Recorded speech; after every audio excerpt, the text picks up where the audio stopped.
മനുഷ്യരിലെ ഭയങ്കര സ്വാർത്ഥരാണ് ഞാൻ. ഓക്കെ, അതുകൊണ്ട് തന്നെ ഈ ചട്ടങ്ങളും ചട്ടക്കൂടുകളും ഒക്കെ അനിവാര്യമാണ്.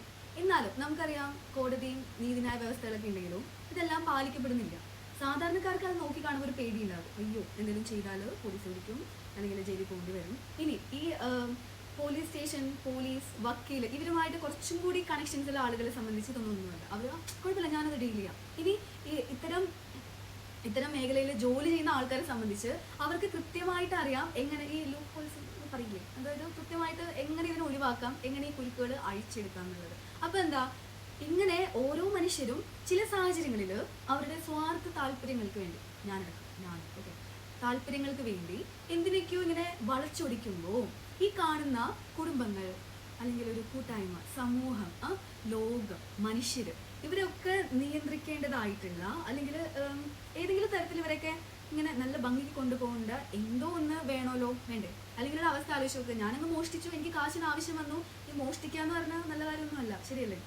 അതുകൊണ്ട് ഇടയ്ക്കൊന്ന് ആലോചിക്കുമ്പോൾ ഒന്ന് മനസ്സിലാക്കുക, ഇതിനൊക്കെ മേലെയും ചട്ടക്കൂടുകളുണ്ട്. ഓക്കെ, ആരും ഒന്നും കണ്ടില്ലെങ്കിൽ നമ്മൾ പറയുള്ളൂ ദൈവം കാണും അല്ലെങ്കിൽ ദൈവം ഉത്തരം തരും, ആരെങ്കിലും ഇത് കാണുന്നുണ്ടാവും, ഇല്ലേ? ഈവൻ നമ്മൾ ചെയ്യുന്ന എല്ലാത്തിനും അങ്ങനെ തന്നെയാണ്. സോ ഞാൻ പറഞ്ഞു വരുന്നത്, ഈ ചട്ടങ്ങളും ചട്ടക്കൂടുകളും അല്ലെങ്കിൽ എല്ലാം ഉള്ളത് അത് നമ്മൾ ഒരിക്കലും മറ്റൊരു ജീവിനെ ബുദ്ധിമുട്ടിക്കരുതെന്നോ അല്ലെങ്കിൽ നമ്മൾ ഒരുമിച്ച് പോകണമെന്നോ അല്ലെങ്കിൽ ഇതെല്ലാവർക്കും ഒരേപോലെ ബാധകമാണെന്നൊക്കെ പറഞ്ഞ് മനസ്സിലാക്കി തരുന്ന ചില കാര്യങ്ങളാണ്. നമ്മൾ അതിനെ കടത്തി വെട്ടിക്കൊണ്ട് സ്വയം താല്പര്യങ്ങൾക്കോ അല്ലെങ്കിൽ ഒരു കൂട്ടം താല്പര്യത്തിനോ എന്തെങ്കിലും ചെയ്യുകയാണെങ്കിൽ നിങ്ങൾക്ക് 5 പേരുടെ കണ്ണു മൂടിക്കെട്ടാം, 10 പേരുടെ കണ്ണു മൂടിക്കെട്ടാം, 1000 പേരുടെ കണ്ണു മൂടിക്കെട്ടാം. പക്ഷെ അതിനപ്പുറം ഉണ്ട് ചില കാര്യങ്ങൾ. അതുകൊണ്ട് നിങ്ങൾ ചെയ്യുന്ന പ്രവൃത്തികളിൽ നിങ്ങൾ നിങ്ങളോട് വിശ്വസ്തരായിരിക്കുക എന്നുള്ളതാണ്. നിങ്ങൾ നിങ്ങളോട് തെറ്റ് ചെയ്യാതിരിക്കുക എന്നുള്ളതാണ്.